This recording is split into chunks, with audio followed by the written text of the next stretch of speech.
Good evening. You're listening live to the Extreme Movie Show. I'm your host, Rob, broadcasting to you as usual from the Pinellas Palace. I am deep inside in the Extreme Studios. That, of course, is located just west of Orlando, Florida. It's nighttime. Don't know what's going on in the streets. It's a lot of black and white shadows out there. I've got from the Great Midwest one, RDV, and we're talking about a very popular movie, RDV, one that is extremely complicated that I don't even want to get into the specifics about. It's that detailed. And of course, that's The Big Sleep with Humphrey Bogart and Bacall. I think one of their 3 or 4 movies they starred in together from 1946. Howard Hawks directed one. And the reason why that's important, we'll get into, is strong women, and he has certain things. He's one of the earlier guys that had types of stuff. And you and I briefly talked about this when we did a few Westerns here on the Extreme Movie Show. And as people piling on the stream, I just want everybody to know that this selection was based because of the fact that the people listening voted on this, because our new poll goes up every Tuesday. So I'm looking forward to see what poll we have up Tuesday. It's not a first watch for me. This is one of the first movies, I will tell you, RDV, that I'm interested if it's a first watch for you, and just some key topics you want to talk about, because actually, for an old movie, I had already read all the Raymond Chandler stuff before I saw this movie. So I'll just simply say that for the time, they really towed the line on how much they could really talk about. They eliminated like the porn and all that kind of file stuff that's alluded to in the book from way back in the day. This is truly as hardcore PI as it gets. I think it's a great template for every detective stuff that comes after it over almost 100 years now, a good 80 plus years. What's your initial take on this? Going into this, I'm already a fan of Bogart. Yes, the way he talks, the way he talks, the way I remember whatever movie he's in, he can have the most stupid storyline, and he just has a way of making it, just gold. It's great. So going into this, obviously, it's he said, she said. Basically going into it, and kind of figured that drama, crime, noir, detective, PI. I was like, dude, this is gonna be awesome. And holy crap! Just watching it, just the cast alone, you've got 3, 4 hot dames in this movie. Yes, wow. You do. Not a single fat person in this movie. It's like, and I love this. It's a guy. Whenever you have a classic, it is a trope. A PI. The girl comes in here, and in walked, basically a nightmare. A girl, because she's hot. She knows she's good looking, and can't trust her. And I love this because he pretty much realizes he can't trust anybody through this whole movie. Everybody lies to him. And he keeps catching it. He caught her. He keeps catching it, and everybody lies. And I love this. He outsmarts everyone in this movie. I love it because everyone thinks they're sly, and they don't cover their tracks. I'm not sure what his job was before he became a PI, if he was a cop or whatever. But he is friends with some cops. Rum runner. Yeah. Well, yeah, rum runner. Yeah. So I mean, obviously dealing with people who lie. Having to get around things. He's street smart. I love it. And this whole movie, it's like everyone feeds him lines. And he's like, yeah, tell me another one, and like I said, this movie is like, the best way to describe it is that you need to watch it. We could go into detail and talk about, who said what and how this, but it's just like, it's a game of like who do you believe? Who do you trust? Because everyone's got an angle, and he's in love with this girl, of this rich guy who basically originally hires him, because his youngest daughter or one of his daughters is being blackmailed. But his the guy he used to handle last time went missing. And I just love it because like that's where it starts. And then it's like you're going down this rabbit hole. And as he gets deeper and deeper into the mystery, he knows certain people are involved. He doesn't know how, and he trips them up into saying how they're involved, which I love it. And there's a line in here because in this movie he's like, man, I seem to be collecting a lot of guns today. Yeah, because everyone puts a gun on him, and he's always like outsmarting them, and they're taking the gun away from them. So he's got a collection of guns. One real cool thing about this movie is all the Packards. Seeing all the old cars. Oh yeah, right after the war. Yep. And seeing his little trap door where he keeps his 2 guns, his pistols. So when he takes his pistol, he's always got that big old revolver. The hand cannon. Yeah, the hand cannon. I love it. So, everyone's acting in this is superb. A lot of people complain about certain actors today. Well, I'll just say this: when you can't, I'm not gonna especially say like I guess like my point is somebody said that Gal Gadot was the worst actress. It keeps getting a lot of films. Who's And that? On Twitter a couple days ago, I saw there's over 3,000 likes on Twitter saying like Gal Gadot is like they're saying she's the worst actress who keeps getting a lot of roles. I'm thinking like compared to a lot of the Golden Age movies we've been watching, everyone keeps getting roles for some reason, but they're not great actors. A lot of them are a majority today are not good. Well, it all starts with the premise that they get it based off of merit. And Yeah. I think we have to throw that out the window when it comes to at least modern day TV and movies. Yeah. Most of it all basically it's human nature, right? That's the beauty about this film is you can't trust anybody, especially the women. The hotter they are, the more dangerous they are. Oh, you got to be sharper on your feet. And really it's a whodunit that you don't really care about the specifics. You care about whenever you're turning on what's going on, because there's so many people that come and go and connections. But here's the thing. This is based off of a book that, like I said, they had to water it down with codes and everything to get it in there. And I can't think of anybody, maybe at the time, and again, I don't have command as 30s and 40s actors like I do more modern times, of people that could play something like this. But I think it all starts with Bogart, with the discussion of you want a man's man, you want a guy that's sharp on his feet. There's a lot of, as you would say, one-liners, but not joke one-liners, but like smart humor, quick on your feet thinking. And it's something exactly, and you have to have a certain kind of intelligence to be able to do that quickly. I always joke about how you get a lot of that in something where they ad-lib a lot in TV shows, like say Psych, for example, but that's a goofball one. But when you got a guy that's got guns pointed at him and all these dangerous elements to it, and the whole, what's really going on here? Let me follow, let me chase, the suspense stuff. That's what being a cop is. And I love it because, the opening scene basically is him saying, hey, what's going on? And, he's at this rich older guy's house. They have some talk about stuff. The guy wants some information back because he's basically getting blackmailed. It gets very convoluted at this point because he's got two daughters, even though he's older and he's very sick and ill. And they both kind of are flip sides of the same coin. But when they talk about things of human nature, the guy makes the comment at the end about, I appreciate you enjoying that whiskey because now I have to take my vices out through you. Oh, and, I he makes the comment about both those girls, getting weaned off of his teat or whatever like that because they're spoiled. And, in addition to their age, they're going to be spoiled. So they're going to be acting like they're 12-year-olds, right, with a credit card. And they kind of are in their own way. But one's ruthless, Lauren Bacall, and the other one's like the party animal. But it's the party animal that initially gets in trouble. So within like 10 minutes, we see a bunch of shit going down. And that's the whole movie until it ends. Do you know what's funny? Is like you bring up the youngest daughter. She's the party animal. And those who watched the Tommy Lee Jones when he was playing the Two-Face in the Batman Forever, you had Drew Barrymore's character that was in there as I think it was Drew Barrymore. She was supposed to like Harvey had two girls, he had one was the evil one was supposed to be the good one. The youngest daughter in here, she comes off like a complete baby, because she's always putting her thumb, and throughout the movie he's like, get your damn thumb out of your mouth when you talk to me. And you kind of see her that she's kind of like, she's used to basically she says like later on, she's like, oh, people are always treating me like I'm a baby. I'm like, we act like one. It's like, and her character, she does it well. I love like everybody plays their part well, so it's believable. Lauren Bacall is ruthless, but we also know that she's got a heart, she's got a conscience. But she keeps everywhere the mystery, because basically a guy gets bumped off. They don't know who killed him, and he's trying to solve it. And wherever he goes, if he finds a lead, she happens to be there. Mm-hmm. And he's like, okay, what's up with her? She flirts with him, and then as soon as he presses a question, she gets all defensive. And he's like, what are you shaking for? So it's like, are you hiding something? He's like, and she's like, oh. I was like, I'm done. He's like, yeah, I'm sure you are done. It's like, he's like trying to charm me. You're trying, it's like, I love it. Their chemistry in this movie is awesome. It really comes off, across. We're basically like these girls, all of them are incredibly hot. Even the girl who runs the bookstore. That's a very famous scene, and it always sticks out too because it's basically, hey, let me close up, let's fuck.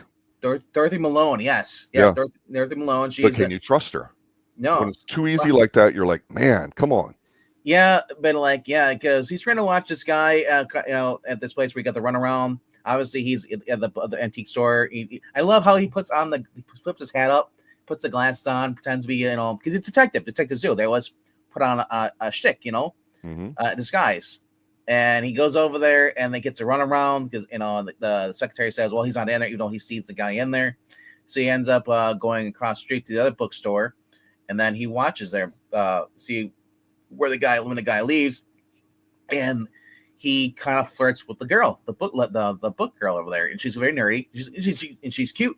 Dorothy Malone is just an attractive character, and she gives off that innocent vibe, and then she's kind of like a girl who's like, oh, a detective, like, it's like, she probably reads a lot of detective books, who knows, like she's got a fantasy, and it walks right in. Yeah, it's like a Nancy Drew thing, and here comes this guy in, like, it's Dick Tracy, and she's like, she's instantly smitten by him.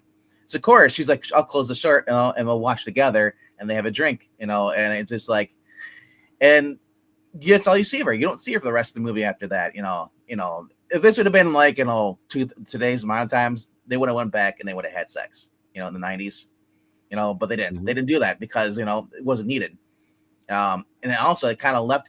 I honestly, I prefer it that way. Like I said, like they did it here, because leaves it up to the chance. It's like, it shows that that he can get a girl if he wants to, because he's a good looking guy. The way he talks, he's very charming. He's very smart, intelligent, and he's in shape. And, it's just, he's a desirable girl, and, desirable to women. Mm-hmm. And he is throughout the movie, because the younger daughter, the older daughter, every girl he meets, except for the secretary at the bookstore, wants to get with him. I thought it was kind of funny. And I said, the way he talks through all his movies, the way his hand mannerisms, stuff, like, he has natural charisma. You can't take it off. You can't take your eyes off this guy. No. And so I'm not saying he's like the best looking guy ever, a celebrity or whatever, but I said he knows how to speak to women, and a lot of these women, like, you're like, he's kind, he's got a just heart, but he's also not to take shit. And it's just there's, like I said, like, these women like just flock to him. And I guess go ahead. I was gonna say, I'm sure that's nothing different from the Dick Tracy books, comic books back in the day. Good looking guy, he's honest stuff. And he's got women who basically like are attracted to him because he's strong, he's got masculine, and he's got a good heart. Well, I think that's one of the things when you talk about like Howard Hawks and the type of characters it has. I remember a guy that is probably a modern day equivalent of the type of director he is, and that would be, and I always pop him when I get a chance, that would be John Carpenter. John Carpenter's got very classical, like liberal leanings, I would say. He will talk about some of the politics in this film. And while we're not really a political channel, if they're pertinent to what's going on, I think that's important. And I always admired the fact that John Carpenter did everything on a shoestring budget. He would write it, direct it. He was involved in other parts of it. Howard Hawks was that kind of way too. And actually the Thing, Howard Hawks did, and a few other movies people wouldn't recognize, he was like that as well. And he had an interesting backstory. I think he was no dum-dum. I think one of the things that was celebrated a lot more too, especially when you're coming around World War II, was men were men, women were women, as they say it. And what they mean by that is, you like, I love the TV show Psych. I think it's great. It's fine. But when you look at it on paper, I go, how would Humphrey Bogart looked at it? A bunch of goofballs in their mid-30s, playing detective on the side for yucks, and nothing serious ever happens to them. It's okay for what it is. Got no problem with that. It's meant to be that way. But when I look at somebody like Humphrey Bogart, I go, man, there's few people that can really like follow him when it comes to playing a manly guy. And again, it's a dude that's only like maybe 5'8", 5'9", maybe a buck 40. He's a small dude. He's not good looking, but he's distinguished in his features. A chain smoker, a lisp, doesn't talk loud. But when he talks, you want to listen to him because you believe that the way he's lived his life, even though he came from a privileged background, he's the man. And so I think of other times over the years that this has been rebooted and redone, and you go, well, everyone's got their own take on it. And there's just something about seeing him in cartoons as a kid in the 70s and then going in the 80s, seeing reboots of things in there that are based off all that. You realize there was something to this dime store novel, the periodical stuff of having these serial thrillers and the detective genre at the very least that appeal to guys. There's a mystery.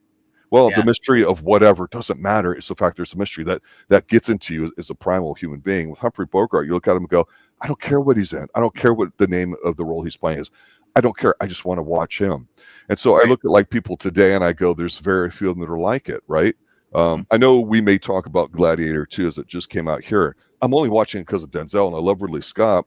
I have concerns about the rest of it, which I don't know about, but I'll watch anything because Denzel in it. There's very few guys today that we go, they're like a Humphrey Bogart. I mean, he's just still that good, and he hasn't gotten weaker as the time goes on. He's great. I agree. Denzel is a modern day based Bogart, the way he talks, the way he acts. Especially most of his movies, I'd say that. You watch Deja Vu. The same thing. Whenever he comes on the screen, he commands attention because and it does it naturally. It's like it's not forced. It's like I said, these guys play intelligent guys. Their characters are, and they're believable. I don't know how Bogart was out when he's on acting. If he was in like anything like his characters, but we know that a lot of people, actors today, actually they play themselves. Right. And that's, like I said, that's all they can do. Harrison Ford, like I said, is another one guy. When he comes on, Fugitive commands a presence. Yes. Yes. Sean Connery. There isn't, like I said, there isn't many today Russell that are still Crowe. acting. They're acting. Russell Crowe, yeah. But I mean, like today's, I see the new breed. I don't see a lot that are actually like as commanding, as intelligent, or as charming as these lead actors, going from the golden age, going on all the way up through the 80s and the 90s. You could say Vin Diesel, but Vin Diesel comes off more like a cheesy guy, than he's not really a serious type. When he is, it's like he's known for being, hey, I'm the Fast and Furious guy. That's what he's known for. Well, yeah, but here's the thing. Here's the thing with Bogart. Let me phrase it from a slightly older perspective as a child of the 80s. One of the things we talked about when I launched this channel going back several years is when we started off with 80s action films and 70s and 90s and all sorts of stuff that we've done. Check those playlists out that we have. But one of the things I mentioned in the 80s I thought was very obvious is there's this sense of optimism after Reagan got elected and things changed economically that if you didn't live it, it's hard to explain it, and that younger people trying to replicate stuff in the 80s get it wrong a lot. But one of the things that was there was an appreciation for, say, people that served before. You had made a comment about the Spirit of St. Louis that I think it was Jimmy Stewart, you mentioned how he commands a certain air about him because he served and he basically was born for this role in a sense, and I agree with that. Humphrey Bogart the same way. But here's something about this. I always go back to E.T., 1982, 83, whatever it was, and The Thing, roughly around the same year. The Thing comes on, you're watching it, and at the end, even though The Thing's gotten a lot of love the past 10, 20 years, ever since that little video game came out, and Carpenter's getting ready to die, basically being older, they talk about that being paranoid and this and that. You know what? The thing about Carpenter that he had in some of his more serious films like that you would see if you watch this film here with Humphrey Bogart is, and this is what I want to challenge you to think about. When I look at Humphrey Bogart, the one thing I think that connects with me that when I was younger I didn't quite get, but now that I'm older I do, is he's an actor that looks like he carries the weight of all the cynical and bad things that happen to him. And we talk about this in Casablanca or other movies and all that too. And if he's doing the right thing, there's a sense of how hard life is and how you can't trust people. And that's not necessarily a bad thing, but it's hard on you. And as you get older, you realize there's good and bad in the world, but you got to deal with a lot of shit. And again, a lot of the actors we mentioned today, they don't play those kinds of roles. It's usually a one-notish kind of thing. And Bogart does such a great job in here as a smart guy that can think right off the top of his head and juggle so many things. But I forgot how aggressive people are when they confront each other verbally and talking. They really go at it. I mean, you don't have movies like that now where it's really that sharp, the dialogue. So the other thing here under the dialogue is actually the scenery, the shots in here is just done wonderfully. So we reviewed obviously the Hustler. We also reviewed Adventures of Robin Hood. And what do those movies both have in common with this? Well, there's a scene in here where he comes across this guy named Harry, and he's supposed to meet him because he knows where this Eddie Myers' wife is held up. And but he gets there too late, and you see two guys on the other side of this glass window, and you see the silhouettes. Because the light, I love this. We've seen this done in Adventures of Robin Hood with Errol Flynn with the sword fighting. Then we saw it in The Hustler, right? So it's like it's so cool to see that kind of like inspiration, like that kind of thing, like homage being done in another movie. So Yeah, as I said, like I love stuff like that. Just the subtle things like the lighting a cigarette, or the matches. Hey, the coins where he's sitting at the diner, he's gonna get a cup of coffee, Right. and you see the exact change on the table next to his cup of coffee sitting there. Mm-hmm. And then he goes to call somebody and he has to operate. It's like insert another 50 cents. You hear the change clunking in there. Like this, Yep. I love that. It's just pure beautiful cinema. It's nothing to distract you. No, but I mean, like today, it's like when they call somebody, you don't hear the clink when they call on the payphone. Mm-hmm. It's just like tap, and that's it. Like you do lose a bit of the human element with a lot of things today that are. The way everybody talks today, I know people personally, when I do some consulting work out in the business field, that use AI to generate answers for stuff. I'm like, just take a minute to think about it and come up with your own, because you're not going to be able to talk that in a meeting and bullshit your way through. And it's kind of amazing how people can't think. And one of the things about Bogart that I think is just incredible is just how sharp he is. And this is a human nature film, ladies and gentlemen. If you haven't seen it and you go to watch it, it's almost 2 hours long. It made really good money at the time, I think 3 times its budget. Obviously, This is very popular. I think when you see that, you have a respect for how movies today don't get too complicated, or if they do, you go, well, people can't pull that off. This one is almost too complicated that I even don't try to keep up with it. I just sit back and go, you know what? I'm just going to watch and see how this scene plays out, and that scene, and that one. Go, oh, I've seen this before, and I just go, man, this is the guy that even if you argued Sherlock Holmes with his hat that he had, that you go, this is why people wear a hat like that, while people dress like this with a trench coat. It's all because of Humphrey Bogart. I mean, because he did it so well, you always say there's a template for it, and this is the guy that has it. So while we love Indiana Jones, like, oh, did he get the hat from that? I don't know. I mean, it's amazing. And I some older films I look at and I go, that's nice, but it seems kind of not too deep or whatever. And that has a lot to do with the writing. So your point about the bookstore girl, beautiful woman. As soon as she takes her glasses off and takes her hair clip out, she's ready to get down, and she's giving that come hither look, which means hey, it's time to, and he knows it and he sees it. So they can't say that, but again, in the books they get a lot darker when it comes to drugs and prostitution or sex videos and stuff that's the other thing too. You can't get to in the movie. A 1946 movie, and then the girl's high on like heroin or cocaine or something, like the younger daughter is. She's like, so he has because he follows her, and she goes into this basically the building here, and it's a little house out in the middle of nowhere, and he follows her, and then all of a sudden he hears a gunshot. Because he'd be tailing her. He'd basically sitting inside his car, rain, and then he's sitting there. He's like he's laying. I like how he lays back and he smokes a cigarette, and then he tosses a cigarette on the ground outside. Right. While he's crouched down. I love that. Like certain things like that. Here's the gunshot, goes in there, sees the girl by herself, and she's all drugged up, the younger sister. And they sees the statue. There's a camera in there, and the secret camera without film. Yeah, and the film's gone out of it too. And I said, like, he doesn't involve the police. He wants to see how this is going to play out. He basically takes her back. And they talk to Lauren Bacall, their sister, and she's like, "Oh, she'll be fine." Like, basically give her something, whatever. She don't worry, And it's like I said, like, because she wasn't drunk, at least she was drugged. And I don't know if she did it herself. Remember, she's a wild child, or if she was done to her. Did someone slip her the Mickey? And then the next day, Eddie Mars, we find out, Eddie Mars and all these guys are all involved. And it's just like, but we don't know what their parts are. And that's what I love about this. Like, I don't really want to spoil too much about this movie.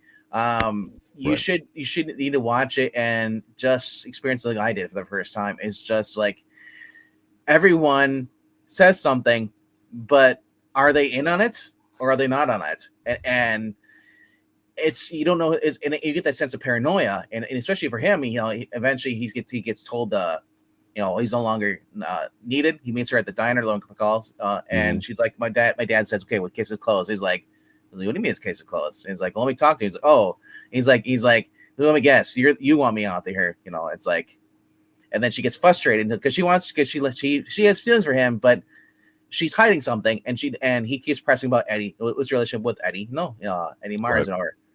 Eventually, he calls up Eddie and at the diner. He's like, "Hey, can I come by?" And then he sees and is at the Eddie runs a casino, and who's be there? And she has, and I love is I've never seen Lauren Bacall sing before. She has a scene in there where she's singing, and she notices Bogart and standing at the door, and then and he kind of like, and they're one of the kids. This basically is like before the Playboy Club, you know.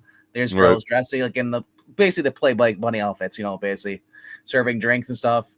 And basically he was waiting because the guy was to see him. The girl comes up and she's like, "Hey, he's ready to see you." And he knows that the girl likes him, the waitress is, because he's a good looking guy, and he's making Lauren Bacall jealous. Yes, you know, on purpose. Human nature. Yes, I love it. So then he leaves, you know, he talks to Eddie, and it just like, and then, you know, after he talks to Eddie, like basically you see Lauren Bacall, she's playing, you know, roulette. I think so. What is or they throw the ball and spins? That's roulette, right? Yes. Yeah. And then, well, she's already up. She's going a lot of money, and they won't let her play because they can't afford to cash her out, apparently, because she's won too much. Eddie Myers comes out and says, like, he's a personal check, but he's like, "Here, give her more money, whatever, back it up against her." She wins, and then she's like, "Can you take me home?" It's like, you know, my friends want to stay here, but I want to leave. It goes. I love it how he goes to his car, and then he's in there. He grabs his gun out of the little secret compartment, puts it in his pocket, then he crouches down because he's a guy walking out, and he's like, "Okay, what's this guy doing?" And we keep seeing, and then we see Lauren Bacall start walking out. About 5 minutes later, and this guy is crouched out behind another car, and he's got a gun. He's getting ready to basically ambush her and rob her.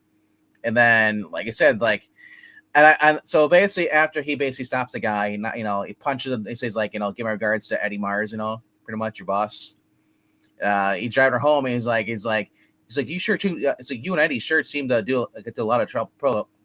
Basically, putting up so much trouble, basically trying to make it. I don't know whether you guys are actually connected, you know. And she's like, and she gets frustrated because he knows, like, he's too smart, and I just love the they are complete opposites, but the attraction is because, you know, he doesn't put up her games, and she's probably so used to like I said, she's spoiled. Getting her way. Absolutely. Yeah. So I love it, the fact that he's not like Eddie, you know, Eddie Myers, and actually, you know, pushes back on her. But and you don't know if Eddie is actually even guilty of anything or not, because the way that she lies to him all the time. You know, Eddie could be innocent down here, but if you find out through the movie, a lot of the characters in here are not that you know, clean sheeted. You know, they're not exactly. So it's like, what is all their involvement in it? And people are getting bumped off.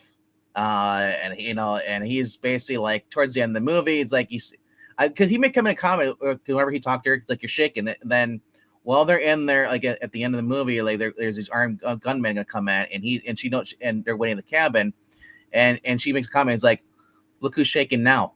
He's like, "Of course I'm scared." He's like I said, he seems to carry like the weight, good and bad, of what an adult male is supposed to represent. Exactly. You know, he's capable of good things. He's like a hero in a way. He's not doing the physical brave stuff or any of the stuff that we glorify, like from the 80s on, in terms of physical stuff and shootouts and all that. It's more of the, what's the right thing to do in terms of the action? Let me get on it. Let me not talk about how many difficulties I've had to personally get over to tell you guys and sell you on how important it is, like everybody wants to do today. No, he's just going to go do it because that's what needs to be done.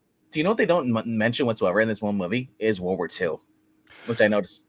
Okay, and the reason for that is I think from what little I remember about the movie, it came out, I think, right after World War II, and Lauren Bacall and him were an item.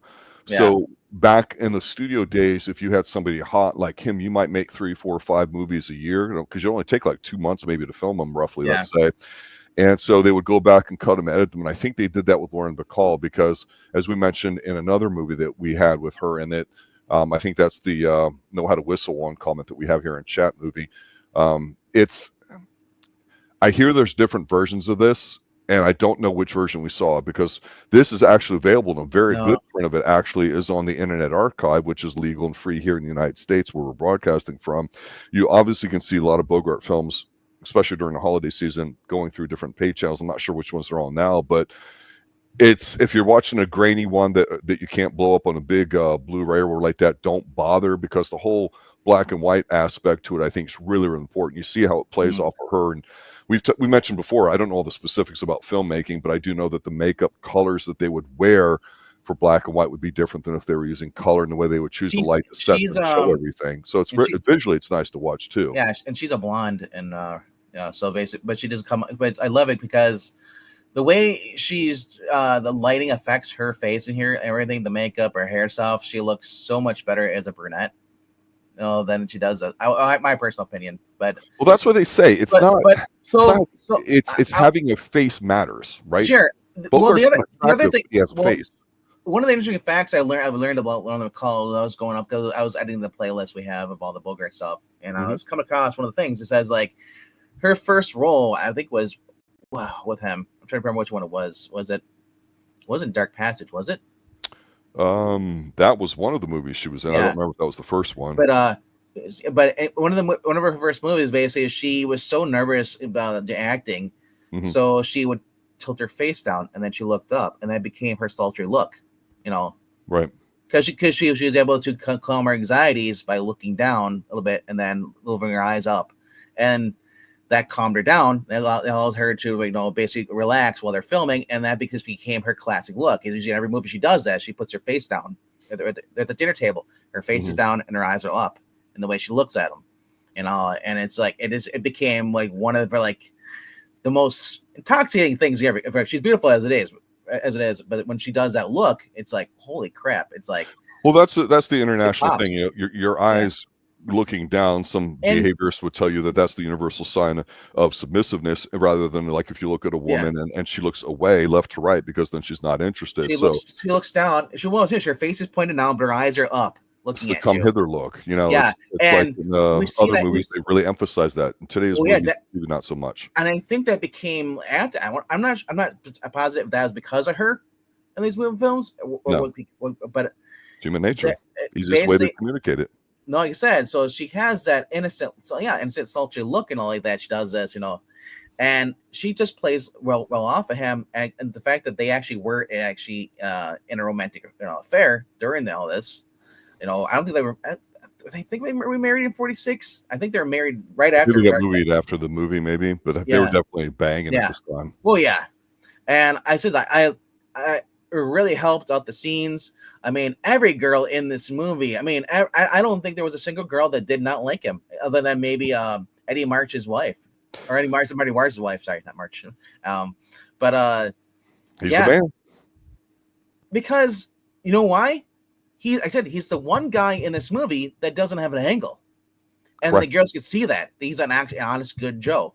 Yes. So they actually feel like they actually there's a natural attraction, where the other ones are all just creeps. They all good want doesn't something. mean nice, because we talk about nice guys. He has a moral code that he lives to, and he's consistent with his character, and they recognize it because that's the sign of a man. Hey, what are you about? Well, I'm about this, and your actions speak louder than words, because he doesn't really tell him how great he is. He just kind of like laughs off, and he doesn't really actually reveal too much. No, but that's the thing about it that you mentioned earlier with the paranoia. When he's having those conversations, as soon as he walks out of the house, within the first 5-10 minutes, you're like, okay, this isn't going to go the way he thinks it is. He already knows there's going to be some danger to it. This is not just an ordinary case. Why? Because to the point you mentioned, which I think is great, is that everybody has an angle. You may not know what that angle is, but until you see it or it gets revealed to you, it keeps you guessing. And I think part of the detective work is that whole thing. It all comes down to human nature. We talk about this a lot in our Columbo TV show reviews. We just finished season 2 and reviewed all the episodes. We ranked them in order. And so check that out for you who are interested in it. But I just got to tell you, when we talk about detective works, I want to see detecting. I want to see figuring things out. It popped me that as soon as he gets done with all this, before he goes to the bookstore, he goes, I got to go to the Hollywood Public Library, and he sits down there to get some information about it. And so what does he do? He goes there, and again, the one lady where the one dude's supposed to be a part that he's investigating, he does not take the direct approach. He basically said, like you said, he dresses, he flips his hat up, he does the hat thing, he acts a little lispy, not a little fey or whatever like that. And he goes, would you happen to have a Chauvet this and that, or my ceramics class? And she goes, it's pronounced ceramics. He's like, well, you do listen or whatever. And then you come out of there, and then when he meets the younger hot one across the street at the other bookstore, it basically asks her, and that's what piques his interest, is not that she's coming on to him, but the fact that she goes, wait a minute, there is no first edition 1860 of this or that. And it's like, right, so how did she not know that? You're like, damn it, he got it already. He showed us how smart he was and how clever he was. And that's the first scene, if you can't tell already, you're not familiar with Humphrey Bogart, that he knows shit's going down and how to get at it. He doesn't take the direct approach because he's going into an unknown situation. Even the taxi driver was a hot girl. I will tell you that when you see Howard Hawks films, he does this. He has strong women. We've mentioned it before in some movies. It's nice when you have that, and not there just to be, the eye candy, easy lay kind of thing. Like every actor in here is like calling the girls. There's like, you had Lauren Bacall, that's one. You had Martha Vickers plays Carmen Starwood, that's two. Dorothy Malone, the Acme Bookshop, 3. Mm-hmm. And then we have Judy Barlow, that's 4. She's a taxi driver. And then it's like Tanis Chandler, the waitress. It's like, and then it's just like there's every single woman in here is just a smoke show. They're so great, and the guys are equally just as a smoke show as far as Bogart was like that the best looking, good looking man in there, but he had natural charisma, which outshined these other guys who just came off as wimps. John Ridgely was Eddie Mars. He was supposed to be the heavy in this. Oh, I forgot about Peggy Knudsen. She was Mona Mars. She's his wife. Right. But Regis Toomey was the chief inspector. Bernie, his pal, throughout the movie, was really cool. We even had Bob Steele was Lash Casino. And he was the other heavy, the one that was going around pumping people off. Yeah. Joe Brody, the greaser. Louis Jean Heydt, who played Joe Brody. He was kind of the wimp, kind of like and then they also had Trevor Bardette, I guess was apparently another girl too, Art Hook, or no, the guy behind him. Okay, sorry, IMDb looks kind of weird, but like I said, like everyone in this movie was good looking. There was nobody like fat or out of shape, which I said was interesting because for a 1946 movie, it's just society. Yeah, well, no, because we watched Casablanca. There was all different people, different shapes and genders and and sizes and stuff. So it was interesting to see that this movie basically had just people, good looking people. It's a Hollywood, where fake, everything's fake. It just felt it's like wow. But then again, you also realize back then in the 1940s, a lot of people were still in shape because they had to work.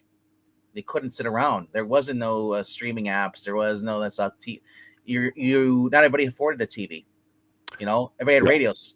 Yeah. And you stayed in shape. You worked. You walked to work. You ran the subway, or you worked on a farm.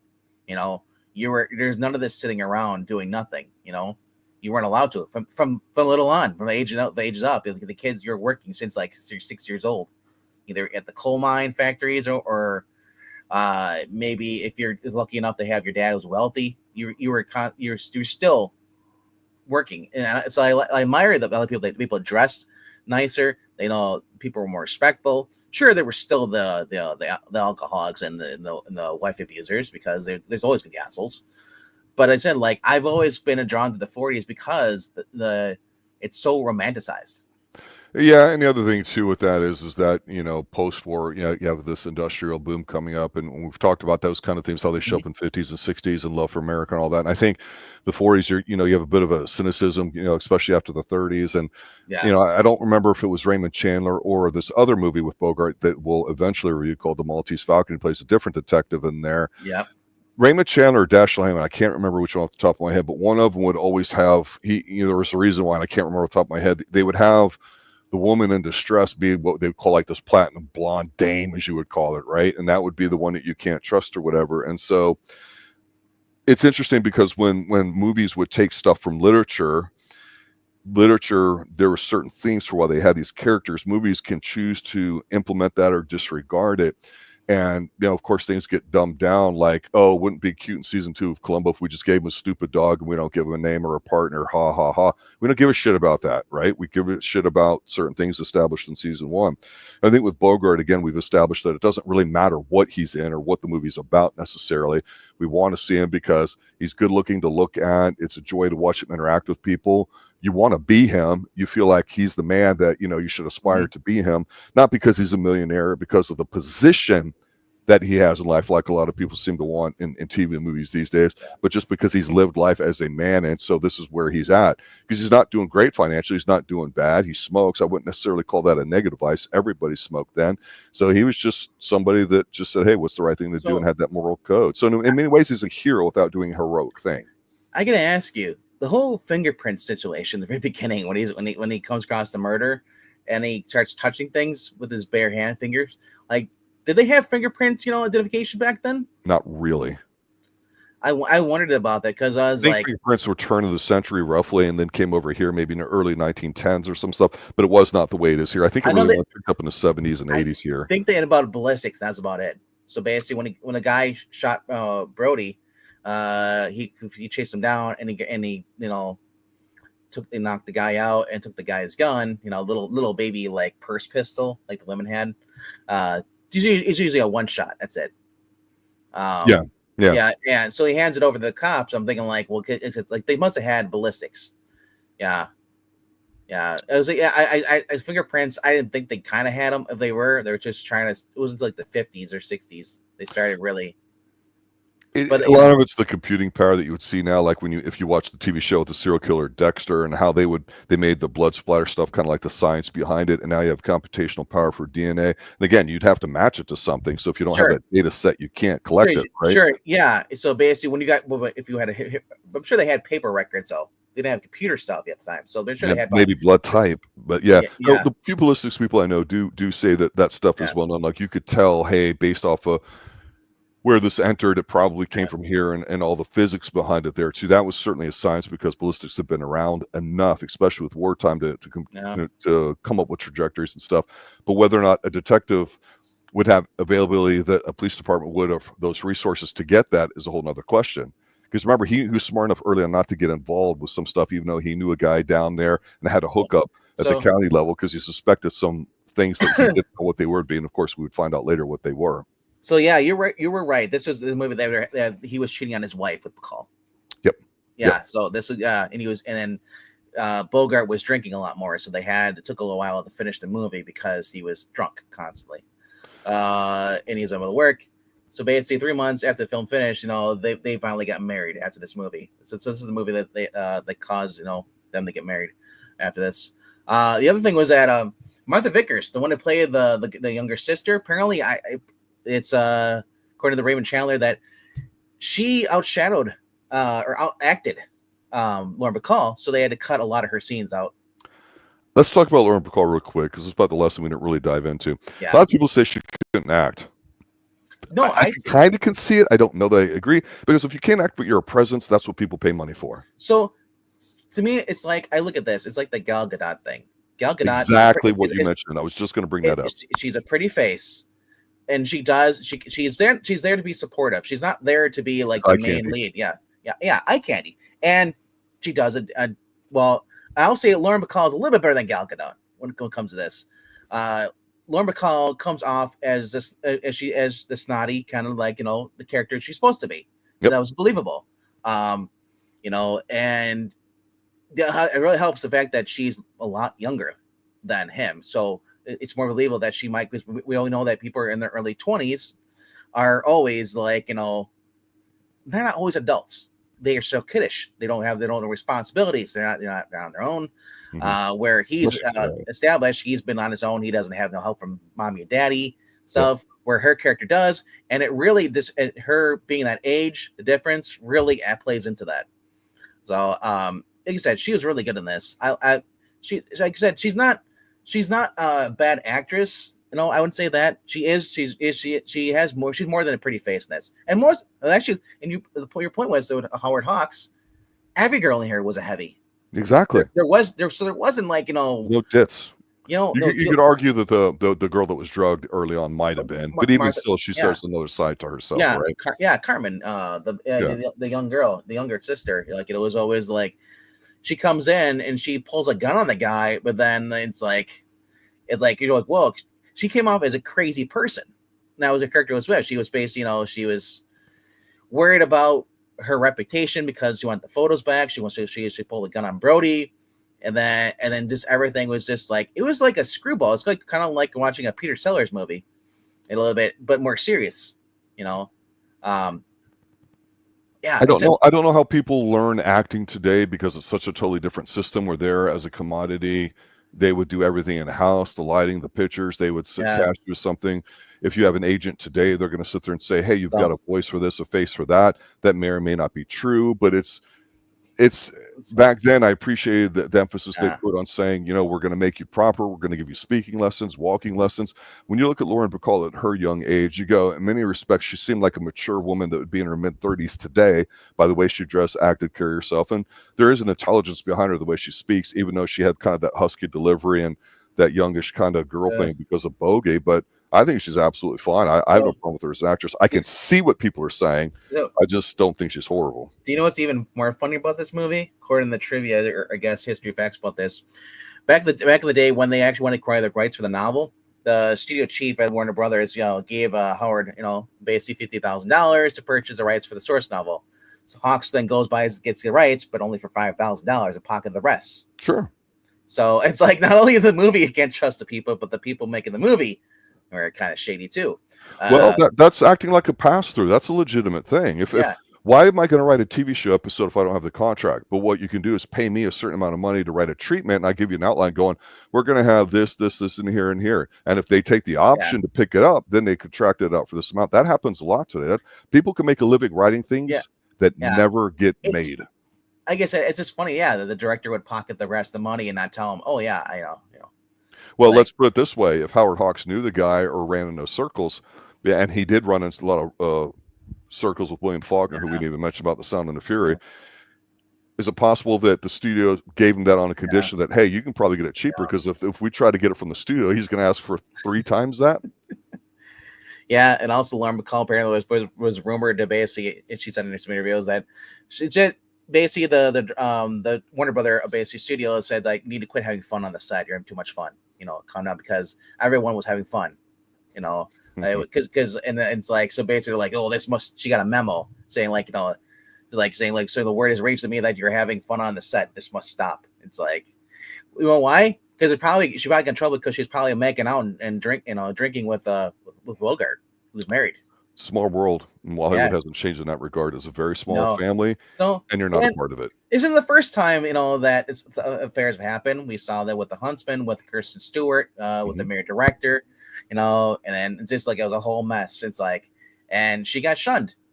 I'm not sure how much Lauren Bacall got shunned after this, because he was a married man. Bogart was. I imagine there were people who didn't like her, but I wonder if people just brushed aside. The other thing about this movie, and I've always said this, a movie doesn't have to make sense as long as you're having fun. And this was like one of those movies that proved it, to a lot of people, that you can make a movie and not explain, like they don't explain how the crimes are in this whole entire movie. They don't really give you an explanation. Everything's so quick and short-lived. Right. But you have fun though, and you really don't care because at the end he gets a girl. And that's amazing. People are, like I said, and that's how I am. And honestly, I'm living proof of that. There's a lot of movies I watch. It's like, I have friends who are like, well, that doesn't make sense. Why should they put logic into a movie? And I'm like, dude, you're reading too much. It's Hollywood. It's fake. It's not meant to be real. Right. But if you want that sense of realism, though, it's like you should watch. It's like you're gonna be let down because I love popcorn flicks movies because that's what they're meant to be. If you're looking for a serious more movie, then don't watch the popcorn, the big blockbusters. You gotta watch more like the independents. Yeah, my final thought: great film. Obviously, anything with Bogart in it, it's worth watching for the most part, especially in the middle of his career to the end of it. The earlier ones, you could argue that a little bit different.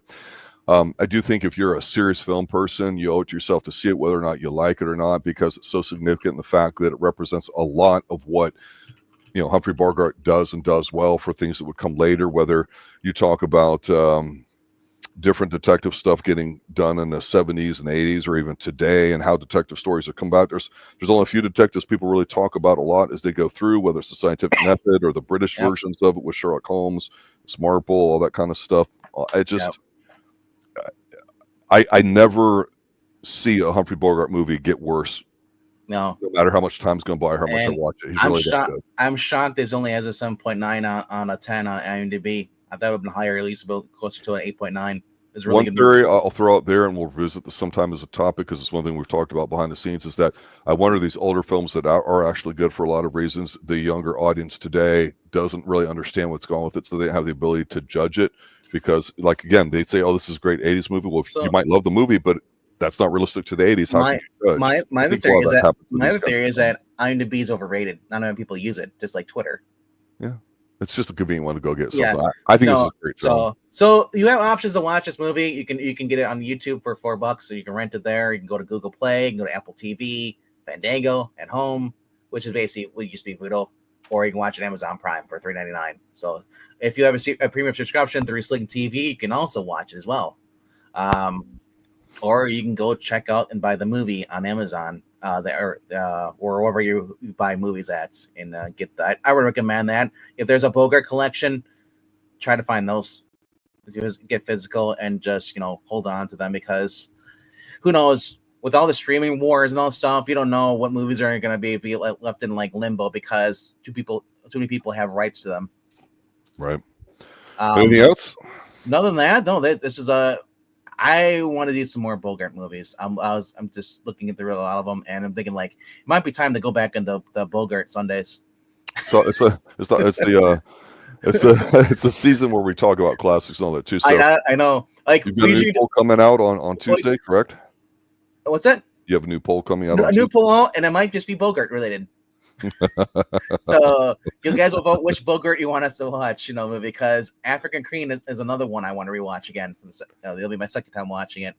That'll be on the poll, and then 2 other Bogart movies, because until Christmas, let's just do Bogart. I'm having fun with these, and then after Christmas, maybe we'll watch Charade or do something like that. Start getting into some of the Cary Grant or the Walter Peck, Yeah, Bogart's always a great watch. Yeah, it's just like the way he has that natural charisma, the way his words and everything. It's like you are captivated by every word he says, the way he says it, how he pronounces it. He's so quiet, and then he's always so quick-witted on his feet. It's just like he said, he's a small guy, so he always has a hand cannon with him. So I love that. But he doesn't always care with them though. It's in his car. He leaves it there. And just watching these older movies, watching how people treat each other, how they act. This is the way they dress. The diners, the scenes, all that stuff. We talked about Dark Passage, seeing old school San Francisco back in the day. Yes. In the 40s. Yes. So I love seeing these. These are time capsules. If you're curious to see what cities looked like before